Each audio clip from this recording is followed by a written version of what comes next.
అలాంటి వాళ్ళ నేను ఇట్లా అనుకోలేదే. మీ దగ్గరికి వచ్చి సంఘంలో ఉన్న వారి కూర్చో, సంఘంలో ఉన్న కుటుంబ బిడ్డలు కూర్చో, సంఘంలో నీ పక్కన ఉన్న వ్యక్తులను కూర్చో, సంఘ కాపరిని కూర్చో, నీ ఇంట్లో నీకెవరు చెప్తారు జాగ్రత్త. వీళ్ళు ఎట్లా నిన్నెంతో ప్రేమిస్తున్నట్టుంటారు, జాగ్రత్త. ఈ ప్రేమించేవాడిని నమ్మకండి, ముద్దులు పెట్టేవాడిని నమ్మకండి, కౌగిలించుకున్నవాడిని నమ్మకండి,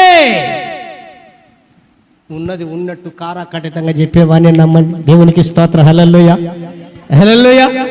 నిన్ను గాయపరచమని, ఎందుకంటే బైబిల్లో రాయబడింది, నీ మేలు కోరిన స్నేహితుడు నిన్ను గాయపరచును. మన తప్పులు వెదికేవారు, తప్పును తప్పుగా చెప్పేవారిని మనం ప్రేమించాలి. హల్లెలూయా. అది మేలు మనకు. మన తప్పులను కప్పిపుచ్చి పైన ప్లాస్టింగ్ చేసే వాళ్ళని మాత్రం నమ్మకండి, అది డేంజర్.